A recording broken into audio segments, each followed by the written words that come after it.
Você está se preparando para concurso público ou para a prova da OAB e está com dúvida de direito tributário? Sabe a diferença de bitributação e bis in idem? Eu sou o Gustavo Augusto e eu vou explicar isso para você agora. Bitributação é quando dois entes diferentes estão querendo cobrar o mesmo tributo de um mesmo contribuinte em relação ao mesmo fato gerador. Então, um exemplo nosso. Existe uma operação de ICMS e aí dois estados diferentes estão querendo cobrar o mesmo ICMS dessa mesma operação. Isso se chama bitributação. É diferente de bis in idem. No bis in idem, o mesmo ente federativo quer cobrar duas vezes dois tributos sobre um mesmo fato gerador. A bitributação, como regra, é inconstitucional. O bis in idem não. Então, existem exemplos práticos onde o mesmo ente federativo pode cobrar dois impostos diferentes sobre o mesmo fato gerador para o mesmo contribuinte. E eu vou dar um exemplo aqui agora. A sua remuneração.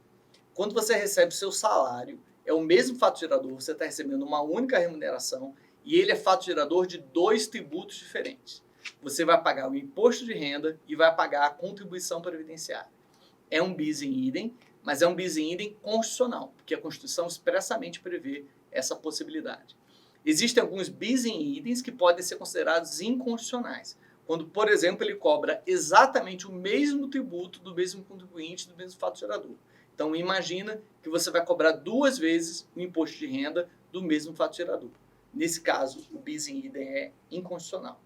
A bitributação, ou seja, quando dois entes diferentes estão querendo cobrar o mesmo tributo do mesmo contribuinte por um mesmo fato gerador, ela, como regra, é inconstitucional. Mas existem duas exceções. A primeira é quando forem dois estados soberanos distintos. Então, se forem dois países diferentes e eles não tiverem um acordo de não bitributação entre si, os dois países podem sim cobrar o mesmo tributo sobre o mesmo fato gerador e o contribuinte vai ter que se planejar. Isso é o exemplo, por exemplo, de uma pessoa que trabalha num país e reside em outro. Pode ser que o país da residência queira cobrar imposto de renda e o país onde ela trabalha também queira cobrar o imposto de renda. O segundo caso de exceção da bitributação que a Constituição admite é no imposto extraordinário, que é aquele imposto que é devido em caso de guerra. No caso do imposto extraordinário, a Constituição expressamente diz que a União pode cobrar o imposto extraordinário sobre tributos da sua competência ou não.